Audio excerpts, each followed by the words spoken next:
We are a global organization supporting over 900 universities and training providers in 170 countries. We have a community of over 200,000 members globally that is rapidly growing. Students gain a lot of benefit by going through CMI programs. The CMI membership not only mean a certificate for me, but it also helped me enhance my resume. CMI is the crucial certification. This session is recorded and will be available on the CMI website and YouTube channel. Join the conversation by using the live chat box for your questions and comments.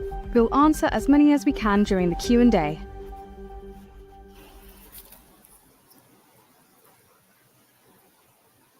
Good evening, everyone. Welcome to the Impactful Personal Effectiveness Digital event. My name is Samantha, and I am the International Regional Development Officer at CMI. Don't forget to join the conversation by using the live chat box, and we'll answer as many questions as we can during the Q&A. I will now hand over to Dr. Paulina, immediate past president of the CMI Hong Kong Regional Board, to begin today's event. Thank you, Samantha. Hello, everybody from all over the world. I am Paulina Chen. I'm very excited to be the moderator of this very important personal effectiveness series, because CMI is the global standard of leadership and management. And all of us, friends, companions, fellows, are very passionate into this area. And I'm very excited that among us and with us, we have very distinguished panels to join us. And they are Mr. Patrick O'Brien, Mr. Dr. Christina Oi, and also Mr. Fahaz. Now, I would like to introduce each one of them and would request each one to briefly introduce yourself. May I ask, first invite Mr. Patrick O'Brien. Sure. Thank you, Pauline. How are you? Let me just share a screen, if I may. Very, very briefly.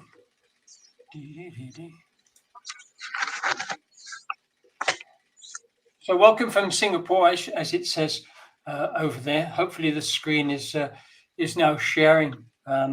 Samantha, fantastic. Personal effectiveness. For many of us, we're not quite sure perhaps what that is, but I think all of us know what it isn't. Now, at the CMI, Chartered Management Institute, we have what we call a professional standard. 3 key things in that professional standard. 2 things I'm not really going to address today. One is organizational performance, which to me is about the situations we put ourselves in. I'm going to steer clear of that. Second thing is what we call interpersonal excellence. That is more about others, interaction with others. I'll try to an extent to steer clear of that. The area I really want to focus on in the questions and responses that come in is this third one here, manage yourself, communicating, influencing, and making decisions too, because decisions take our thoughts, our actions into performance, do they not? So it's very much about the self. So forgive me if today you find me a little bit selfish, because I think to be more effective, you have to take care of yourself. And this self is me, Patrick, kind of about 5 or 6 things about me. I've been in Asia for 30 years, Singapore since 2000. I love change. I'm not a status quo guy. I love change. I adore technology when used appropriately. Started off in life building an operating system. So technology is part and parcel of what I do. Last 25 years, working on soft skills. Within that, you might say we build operating systems for the mind today, from hardware to the software that we have up there. Choiceful change is good. Again, you might pick that up when you hear me responding to the questions. And intentionality, doing things for good reasons or for effective reasons. And maybe if you ask me what's the best word in the English language, it will be curiosity. So on that note, you know a little bit more about me. And Paulina, I'll hand it back to you if I may. I'll stop sharing my screen. Thank you. Thank you, Patrick. And you have given us a very good framework of how to start in terms of skillful effectiveness. And as I said earlier, we have a very distinguished panel of multidisciplinaries and also many years of experience. Now I'd like to move to invite Professor and Dr. Christina to really, put us on the map, seeing what is your view and what has been your experience in personal effectiveness? Dr. Christina, please. Thank you so much, Dr. Paulina. I am excited to be here. This is my first webinar actually with CMI, and I'd like to share an interesting news to add on to Patrick's very colorful and illustrious career, which is this year, 2025, is my 40th year of entering the corporate workforce. So that is how long I've been working. And to that extent, I kept wondering, when am I ever going to pay it forward to society and the community? And I thought this is the best place to do it, in CMI, where I can actually share a lot of perspectives, experiences and knowledge as well. And the topic today is smack on, because I think all of you will leave this session understanding and knowing the how to do the certain things. I'm sure you want to know how to and not what is, right? And I hope I will be able to add more value to that, sharing my own personal stories as well. Thank you very much for inviting me, Dr. Paulina. I'm going to hand it back to you. Thank you. Thank you, Dr. Christina. Now we are ready for all these ingredients to be effective. And I have just heard that we have multidisciplinary experts, Patrick is one, and Christina, you another. Now, as we say, CMI is multicultural, multinational, and global. So I'd like to move to Sri Lanka. Fahaz, may I invite you to highlight your experience and your view on what do you mean by personal effectiveness based on your experience, please? Thank you, Dr. Paulina, and hello everyone, Patrick and Dr. Christina as well. I am Farhaz Farooq. I live in Sri Lanka currently, but I have spent, I must say, 2/3 of my life outside my own country. So in a way, I'm kind of an expatriate in my own country. I recently got back after a long years working in the Middle East and a job that took me across multiple industries. I was in accounting, I was in banking, investments, and ended up with, of course, in the Middle East, you got to end it up with the energy sector. So I ended up with that as well. I come with experience ranging from accounting, finance, management, and now I have given all that up and I'm taking a little thing bit of Dr. Christina. I want to give back to society, and what's the best way is to engage in people development. And so now I have reinvented myself as a people development professional. I'm into lecturing, coaching, and I'm also into a lot of learning as well. So I look forward to this as yet another opportunity for me to do what I think is right at this stage in life. So thank you so much, Dr. Paulina, and hello once again, everyone. Looking forward to a great conversation. Okay, perhaps stay on. I think this leads immediately to what we're going to talk about next. The CMI professional standard emphasizes self-awareness and continuous reflection as key to personal effectiveness. Now, perhaps from your experience, what is the most challenging aspect for leaders when it comes to managing yourself? And what tangible practices or habits over these years that you have adopted to maximize the own performance, and by doing so, impact on your team? Perhaps please share, some of these in a little bit more detail. Thank you so much, Dr. Paul. I somehow knew getting introduced last, there was a catch to the thing. So there you go. I got pushed into the deep end and the first question gets thrown to me. But thanks a lot. That's a great question. And let me tell you a little bit of what I personally went through about maybe say 10, 15 years back. I went through this whole thinking process. What am I going to do when I stop working? What am I going to do with my life, with my experience that I have accumulated and accumulating so far? And that led me to essentially evaluate myself, so in a way to reflect on where I currently am and where I wish to be when my eventual retirement does come through. And that led me to thinking there are certain skills I need develop if I am to become an effective people development person. Lots of skills, lots of knowledge, available which has to be passed on to others, and for that I need to develop skills. So I identified those skills gaps, and started working on those, starting with communication both in a physical environment as well as in an online virtual environment like this. So that was number one. Number two, I trained myself in speaking, both again on a physical point of view as well as virtual point of view, plus along with that, how to control my voice, how to control my breathing, and so on. And we may think these are mundane skills, but trust me, these serve well when it comes to people development. So that was one aspect. The second aspect was, I was thinking to myself, what are the knowledges in my gap I currently have, which I should be accumulating over the next few years so I can become more effective as a people development person. And once those were identified, I started filling those gaps in terms of getting extra education, perhaps looking at totally new areas of learning, which led me to actually completing my MBA, and currently I'm a doctoral candidate, and so on. So it's a process of identifying gaps from where you are to what you wish to be, and trying to fill them. And it could be in terms of knowledge as well as in terms of skills.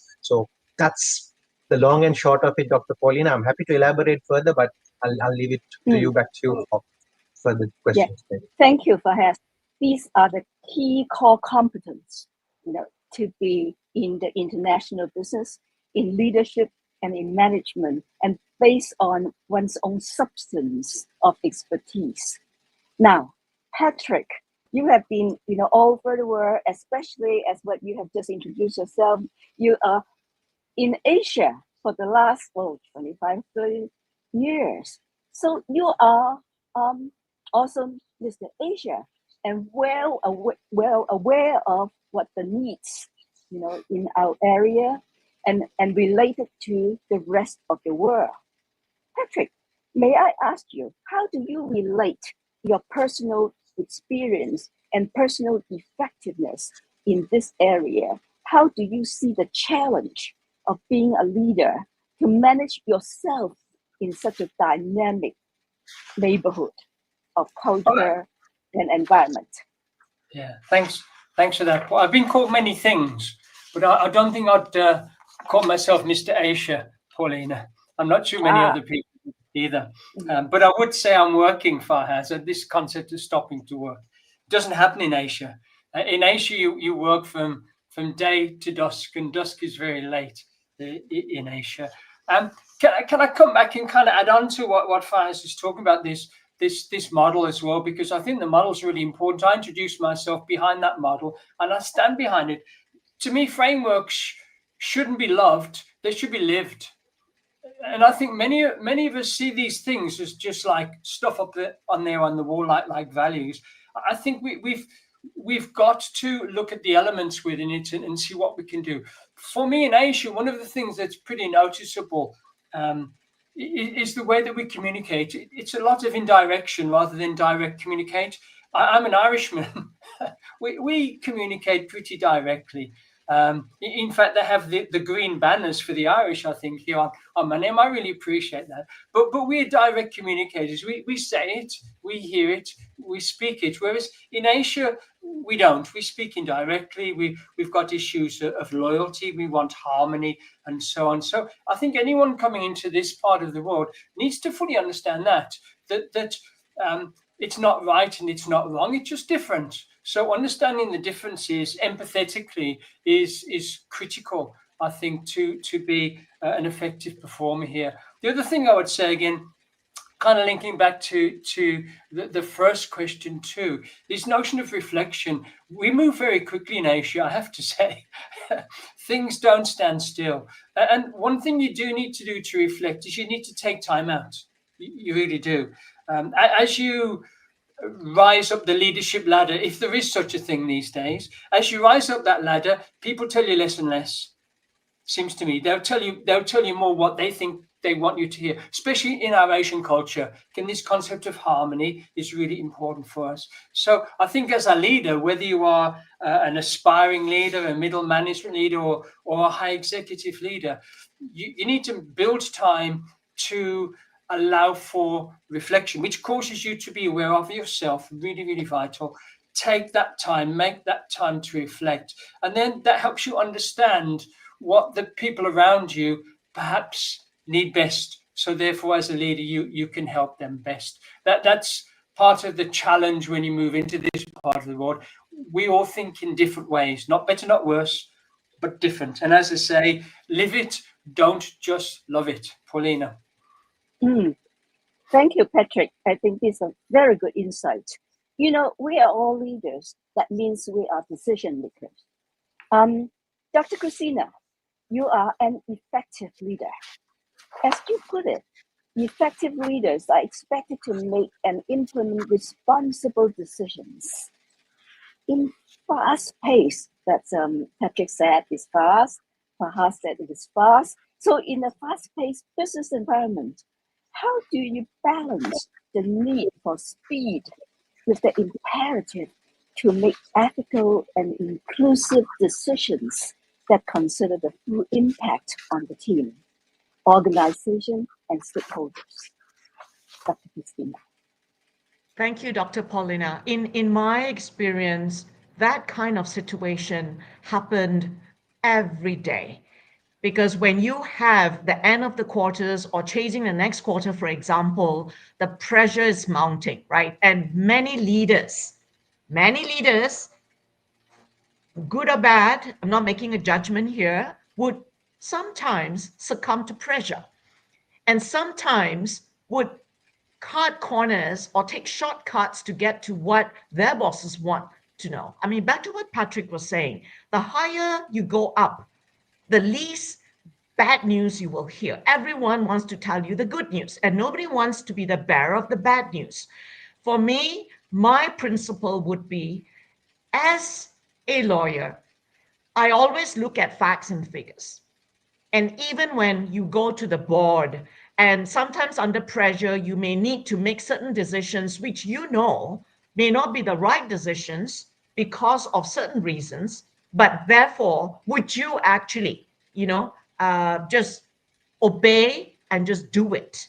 And I've always told my teams, do what is right for the company, not what is easy. Even if you are the only one left standing, because you need to uphold the truth, and the truth shall set you free, right? But to know the truth, facts and figures are very important. That is one.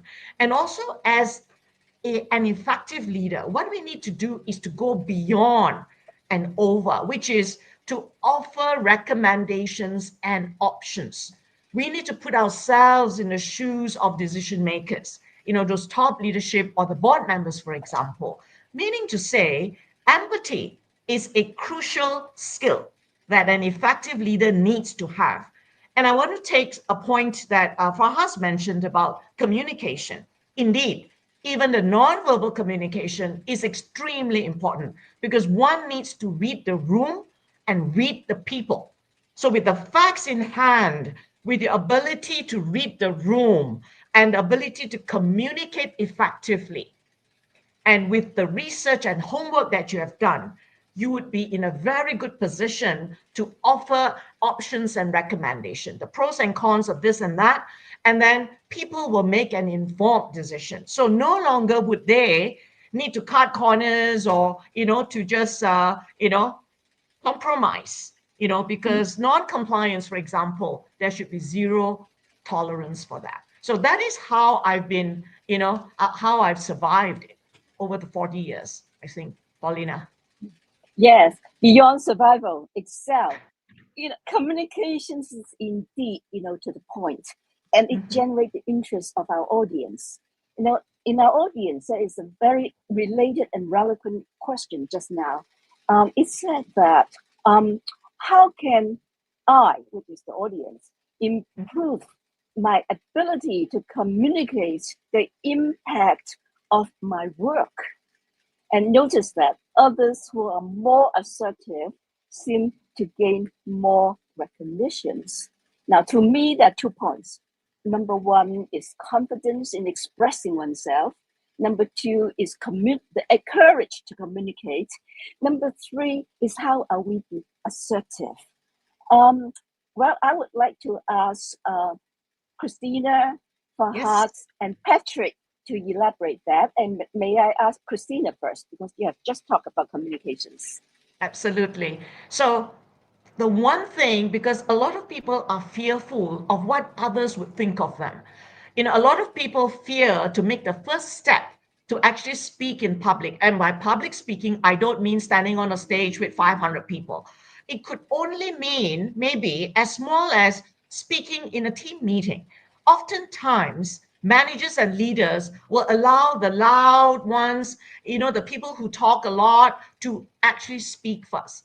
But as an authentic leader, you need to allow the quieter ones to speak and have that ability to be patient, to allow silence to breathe into the room. Some managers and leaders are very impatient and they cannot allow silence to transcend into the room. They need to say something to break that silence, So the way to do it is consciously. If you are the leader and a room of people like that, you need to create a psychological safe environment so that nobody in the room will feel that they're being judged or dismissed if they say something, because there is no stupid question or comment. But if you are the team leader who is so afraid to speak up, I used to be like that. What I would do is the day before that meeting, I would practice in front of the mirror. And I would look for friends, besties in the office to try and, just rehearse and practice in front of them. Frankly, practice is really, really something that we would need to. And, there are many, many ways to do that, but sometimes you need to break that first step. Say something, and not wait for people to call your name. I mean, in situations like this, just raise your hand and say, may I say something? Or better yet, this is the trick. Wait till everybody has said their piece towards the end, when the manager is thinking that nobody's going to say anything. That's when you raise your hand, because you would have the best answers of all. I would think that. Have some self-confidence at least. Paulina? Thank you. Yes, thank you. Fahaz, you are a seasoned communicator, being a successful consultant over the years. What are the few pointers you can share with us to be more effective in communicating and also be more personal to convey your ideas so that it will be accepted, by the audience of choice? Certainly. So, Dr. Paulina, I would say the real differentiator in being an effective communicator is to be someone who actually connects with the audience. And one of the easiest way to connect with the audience is to be a narrator, a storyteller, rather than being a news information sharer. So what I say is, if you want to pass a point of view, it's much easier to do it by telling a story as against giving information. And so therefore, if you can do that, what happens is you tend to connect better with audience. If you're just going to share information, you're just creating an unnecessary barrier between yourself and the audience. Say, for instance, if I were to actually elaborate on the same point, what I can say is, say as head of finance, once upon a time, I had to go and tell my bosses or my peers that we didn't do really well.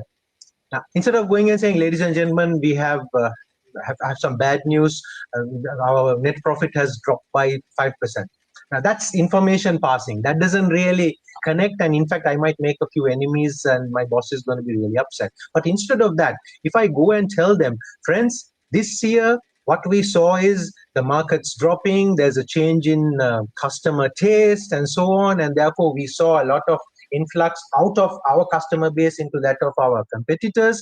And as a result, our earnings have suffered. Now, that's the same message being passed in the form of a story, and that's a lot easier to connect.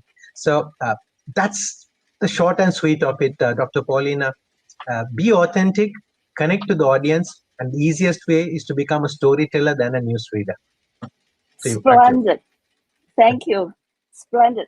Patrick, now, you are a good communicator and you make speedy decisions and you fit so well and in the environment.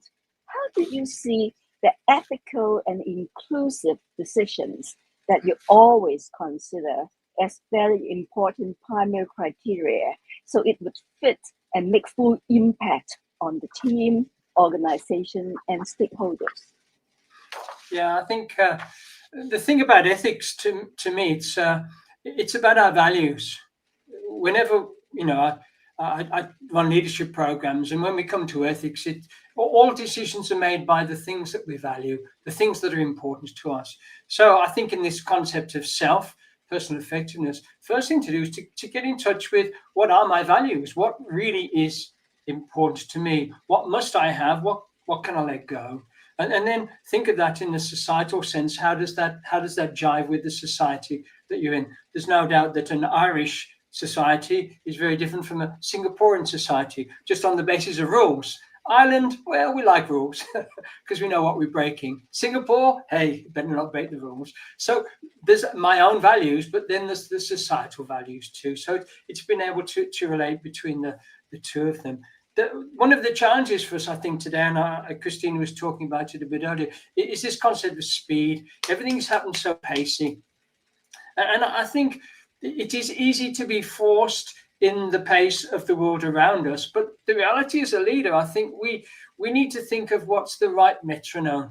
And one thing I've found over the years is to try and understand the different time horizons of the business environments that I'm in. So, many years ago, I worked for a telecoms company, very senior level.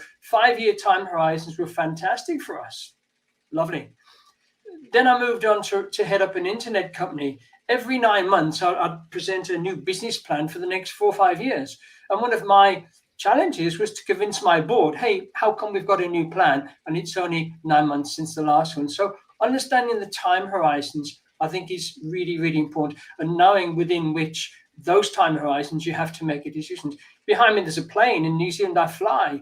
If you fly in the mountains in New Zealand, the weather can change just like that. So you have to understand the time horizons there too, not 5 years, not 9 months, but you have to look ahead, you have to look behind, you have to look around you. So being aware of your environment, that awareness is really vital for us in order to do that. You've got to keep your eyes and your ears on the horizons, underpin those by the values, understand societally what's going on, and then hopefully most of the decisions you make are going to be good ones. And I guess if you make more good ones than less good ones, then you win.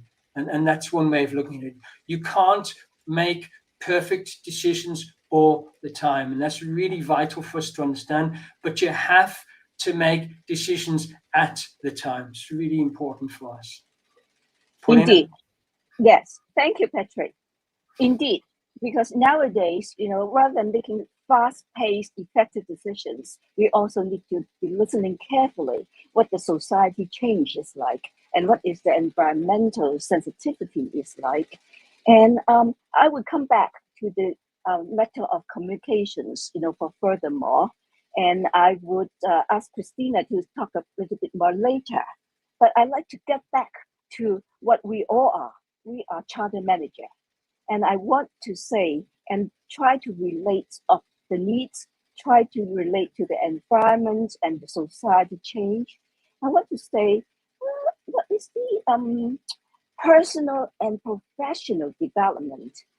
Is a lifelong journey, as all three of us and all of us and all three of you have mentioned so well.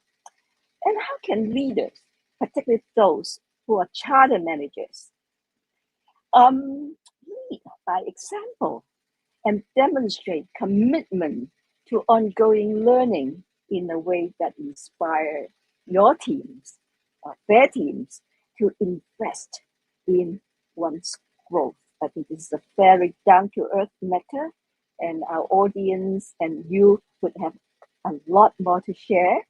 And may I, at this point, get to perhaps give us a few of your insights of how do you see the personal and professional environment impact this lifelong journey as a charter manager. How do you see that helps and enhance the development of yourself and also your team?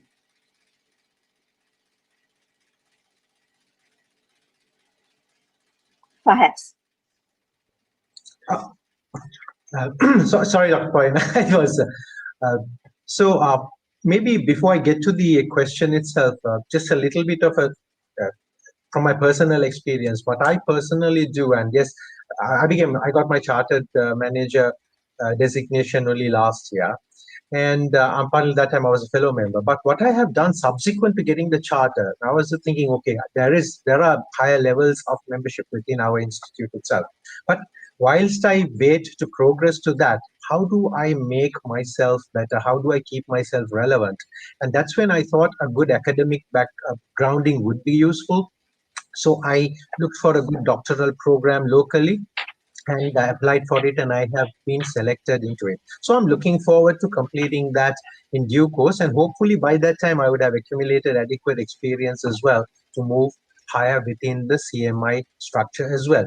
Now, why is something like this important? Lifelong learning should be a daily habit and a practice for each and every single one of us. And if I am to preach about lifelong learning to others, people I work with, people I'm trying to develop, I should lead by example. So there you go. I'm actually living the whole concept of lifelong learning myself. And by using myself as an example, I am able to convince others, perhaps you also should. And especially in Sri Lanka, lots of people have black hair. So the easiest way I do it is, if some guy with gray hair can do it, I'm sure you with black hair also can do it, kind of a thing. And I make a joke out of it. But I put a more serious spin to it. And I tell them, make learning a daily habit. Make learning a daily practice. Look at things you like. Look at things you don't like. Look at things you know. Look at things you do not know. Because you never know where a new opportunity is going to open up. And until you explore, you would not be there. So make it a daily habit. Be with an open mind and explore, because your next opportunity could just be in that corner. Paulina? Thank you, Fahaz. Patrick, you are a charter manager. And how could you share with us a few examples? How do you utilize, the chartership of charter manager to influence and communicate with your team so that they would be more effective, and because of that, it will bring a lot more positive impact to your client, to society at large, and even to the world. Patrick, could you say a few words about your journey? Yeah, I'm an Irishman. I can always say a few words. The question is, can you stop me once I get going? Now, the thing for me is, I'm not a man of badges. I'm a man of behavior. So to me, charter manager is just another badge. It's pinned there, CMGR. But what does it mean? It means nothing.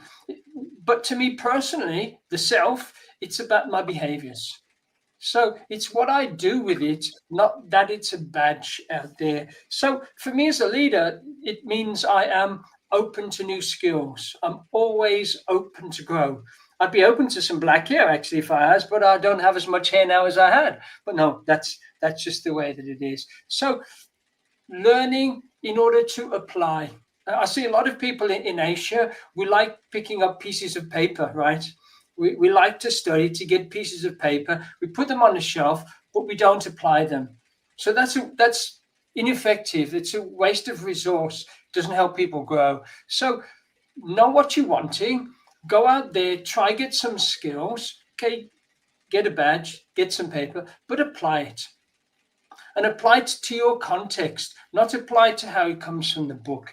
And have what I call a culture of experimentation. I, as a leader, I'm always willing to try something new. Now, the reality is I follow football. I love sport. And one thing I know about sport, sportsmen and women spend so much time in the week practicing and a little bit of time in the week performing. Now, in business, it's different. Most of us in business spend all of the time performing, but do we set a little bit of time aside for practice? So my mindset says to the team, look, cut a little bit of yourself some time in the week to experiment on something. You know, it's an experiment, so it's not likely to work out well. But if you reflect on it, then you're likely to learn. And can you then take that learning into your job to be more effective too? So having that culture of experimentation, is a good thing. If you get just too comfortable in yourself, one gets pretty stale. I'm a man of change. I don't come with stale. So, for instance, for me, 3 years ago, I went on a Python course. Okay, I worked in technology a long time ago. Why? Because we run an AI program on the mindset for AI. Now, we don't use Python on it, but I thought by thinking around it, learning around it will help me more. I won't use Python directly, but it's given me a greater milieu within which to run our programs. So you don't have to do the things and learn the things that you currently do, learn around the stuff. Expand yourself, and it's surprising how you will then expand out to fill into that. Paulina. Thank you, Patrick. Dr. Christina, I want to get back to you. I want you to elaborate on your ability to communicate yourself, communicate and influence people. The ability to communicate and influence is critical for a leader such as yourself and for the leader's success. As leaders navigate diverse culture, that's Asia Pacific and actually the rest of the world, and remote teams, and we are all having remote teams. The world is very big and the world is very small, and in Asia Pacific region itself is already a challenging and dynamic situation. How has the nature of effective communication evolved, and what are the most powerful influencing skills as leader or for a leader today, Christina? Yeah, thank you, Paulina. There's a lot of elements in that question, but I think the long and short of it is this, and I will kind of summarize it in something that is interesting. I will take the point on influencing skills first. One of the most important element of influencing skills is the ability to have empathy.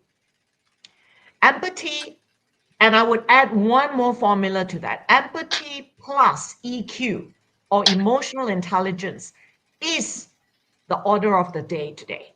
Empathy, as we know, is our ability to understand the other person's feelings, right, or position.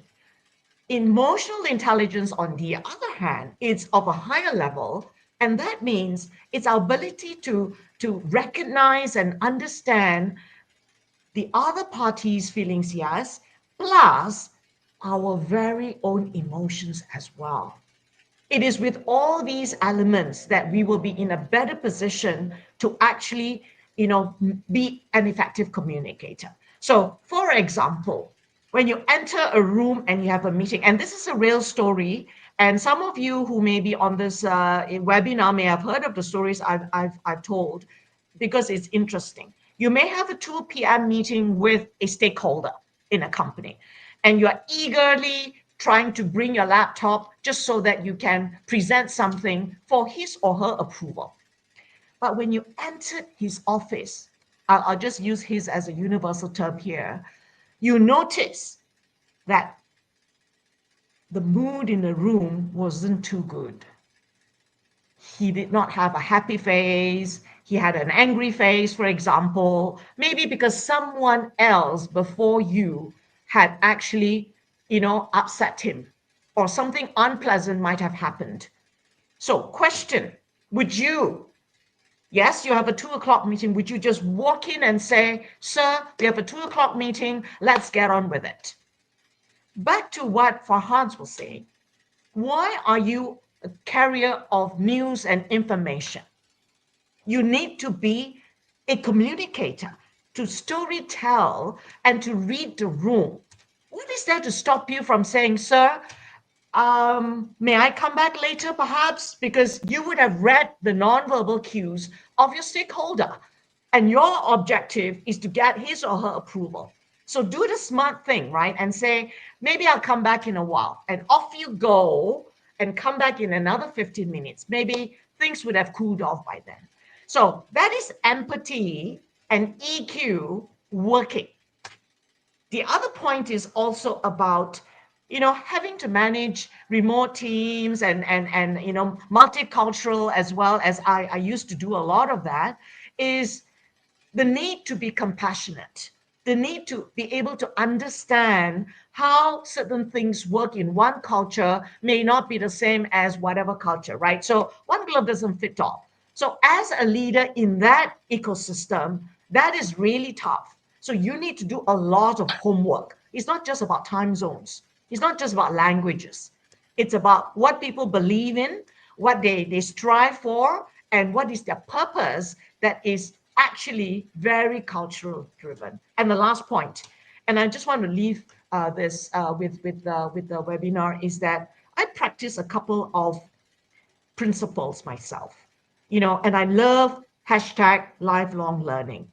And one of the principles that anyone can actually take, maybe some of you have already adopted, is the 5-hour week rule, which is every week for 5 hours, read, not magazines, not watching television and all that, but read actual content, articles, and what have you, which will enhance our knowledge. And I think a lot of the CEOs of those tech companies, they practice this a lot. And the other thing about me is that, and I tell my teams to always be hungry for more, be curious to find out why is it happening, and what is it in for me? Why is it happening this way? Why isn't it that way, right? So things like that is just going to drive us. And last point, have an absolute growth mindset, meaning be open-minded to accept change, to accept that you could be wrong. And even if you are the chief of whatever, it doesn't mean you can't ask questions. Many leaders are afraid to ask questions, even if they didn't know the answer, because, in Asia, right, Patrick, I'm going to lose my face if I'm the CEO asking a dumb question, right? And people around you will say, oh my God, what kind of a CEO is he? He doesn't even know the answer to that question. But then again, as an authentic leader, you ask the question, admit your own mistakes. People will respect you and trust you for that. Paulina. Indeed. We are in the culture of achievement. And here is a question from the audience. Lisa would want to know, in this culture, how do we all start to shift the paradigm to that of relations and compassion? And why not diminishing our personal effectiveness? Now, this is a very deep question. We take care of so many things, and that may require paradigm change. So I would ask, open to all three distinguished panelists. Feel free to air your point of view. Who would like to start? Patrick, please. Yeah. And then, Patrick, you first. Happy to chat. First up is interesting question. Paradigm shift takes quite a while. We haven't got much time left, so I'll keep it short if I can. The one thing I will say, Lisa, and it kind of speaks to a number of the issues we've had here, is I think we need to work a lot ourselves on our own identity, who we are, and to Christina's point, how we project that in an emotionally intelligent way to other people. And that's especially important in a WFH world, which I think it means work from home, or in New Zealand it means working from Hobbiton, which means you go out in the shires and no one knows you anymore. So you lose all influence with people. So it's having an identity such that whoever you then interact with, they know who you are. And if you're always that same person, it kind of de-risks the conversation you have with them, which helps you build those relationships. We talk about working on trust. Trust only ever happens within a relationship. So first and foremost, it starts with the self, understanding who you are and where you're at, then projecting that out with people through communications and through empathy and all of those good things. And then and only then, I think once you've got that empathetic connection, can you then start to say compassion? What's that really mean? Well, empathy means I can see life through your lens. I can see your pain. I can feel your pain. Compassion says, yes, it has to have empathy feel the pain, see the pain, but I want to do something to alleviate that pain. So compassion builds on empathy, and that all starts from the self. And it takes a while, not as long as a paradigm shift, but it does take a while. Pauline, I'll push it back to you because of the time. Thank you, Patrick. Now, in our audience, we have Will. Will also posed a very relevant and related question. I may ask Fahad, to express, that. Will said, how to employ personal effectiveness in a matrix organization. This is reality today, matrix organization, where there are multiple influencers and distractors. How are we going to influence people and make impact? Fahad. Yeah, that's a lovely question, and this is something that I did face in about at least maybe about 2 of my previous workplaces. Very huge organizations where there was a clear line of command as far as I was concerned, but there were also so many other people who had an equal share in what they wanted from me to do. Now, in such a situation, I guess one of the ways in which we could effectively manage the differing requirements and requests that come through, first and foremost, is from our own personal point of view to see what the priorities of our respective roles are, number one. And that will generally govern which requests, which things that need to be done should be given priority or should be given most of your time. So that's point number one.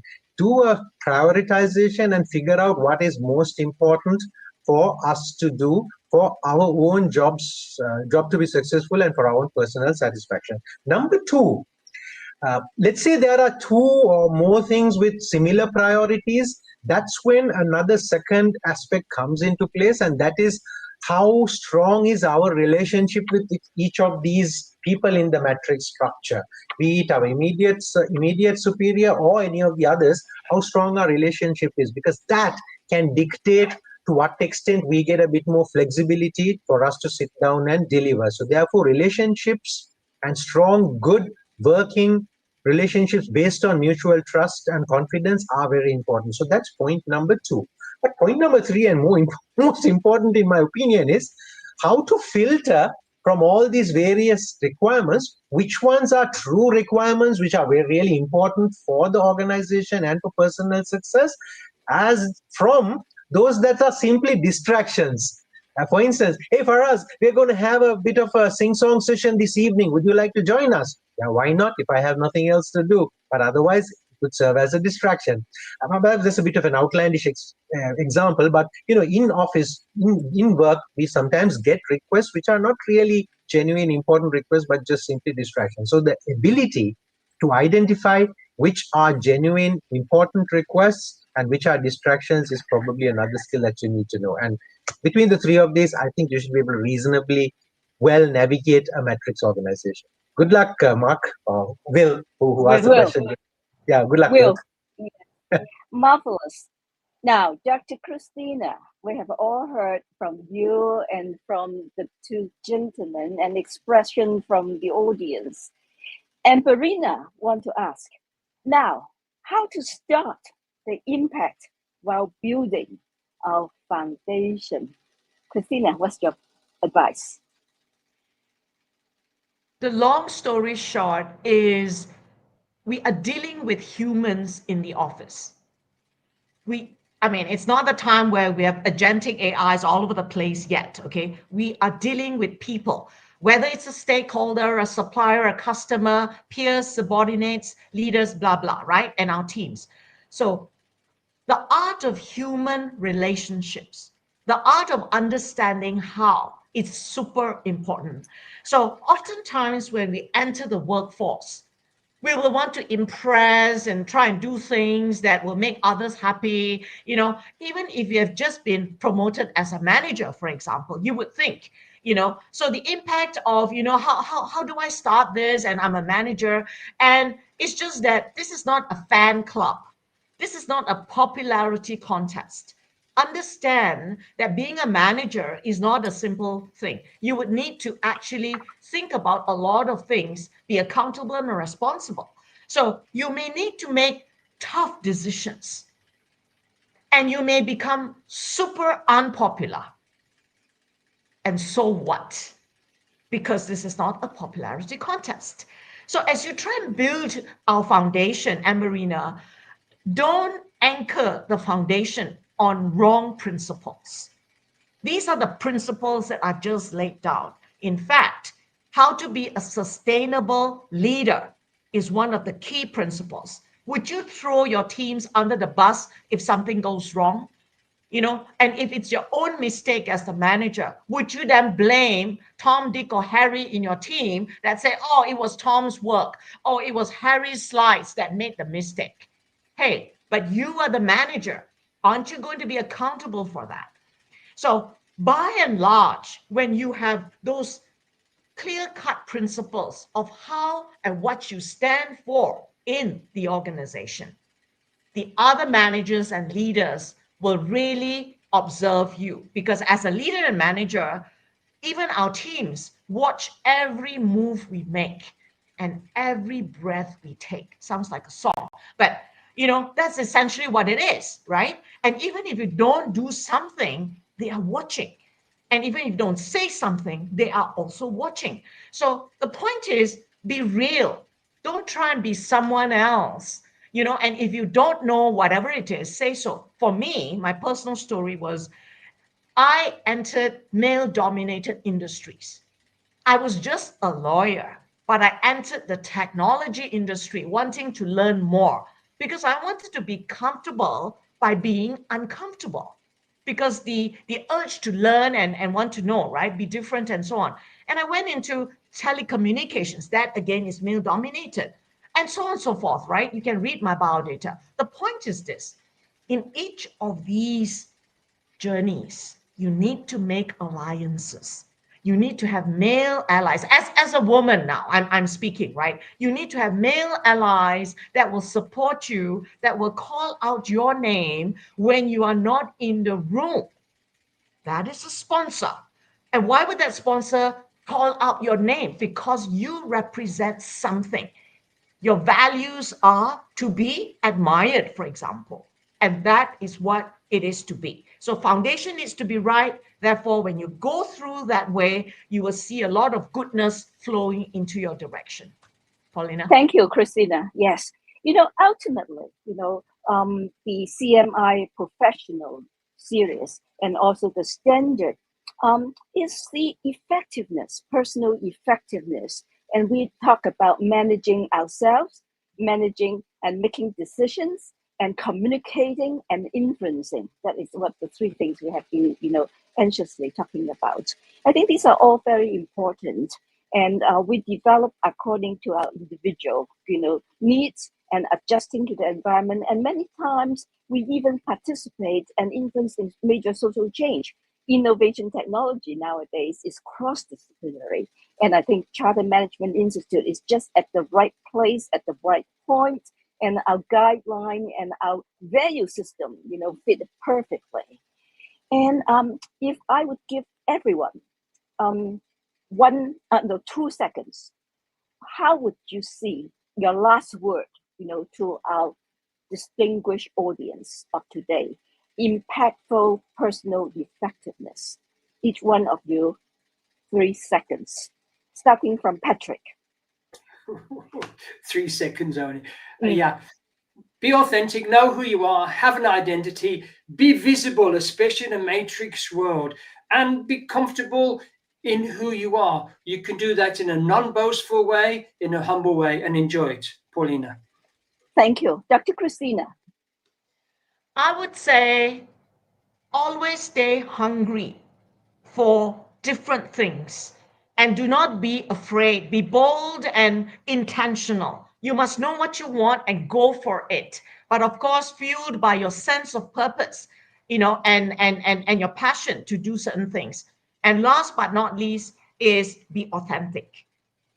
Be real, be sincere in everything you do. You must mean what you say and you walk the talk. Thank you, Paulina. Lovely, lovely. Perhaps, what is your pointers? 3 seconds, starting from now. Be open. Be open. Accept feedback. Be humble. Leave your ego to a side. Remember, every single day there is learning, and if you make learning a daily habit, it's not going to be difficult. And believe me, life starts every single day, and there's a huge world waiting out there for you. Good luck. Thank you so much. Three very distinguished panelists. I myself have learned a lot, and my background is also in communications, in technology and innovation technology, and working in leadership role in business across disciplines. I think these are our basic tools, to make things happen. I think CMI is at the right place at the right time with all our membership, to really help understanding the needs of the society and so forth. So I want to conclude and thank, all of our speakers, the audience, and the organizers to make this, another continuous development of personal aspiration and development of our lifelong journey. And I'd like to give this back to our host, Samantha. All right, so that's it for today's session. Thank you to Dr. Christina, Fahaz, Patrick, and Dr. Paulina for your insights and expertise. Please stay tuned to hear more about CMI membership, and thank you for joining us. Bye till then. Bye, everyone. Don't forget, as a CMI member, you can find the latest management and leadership insights at managers.org.uk. If you're not yet a member, join our community to discover CMI Confidence with on-demand resources, our network of mentors, and industry-leading accreditations.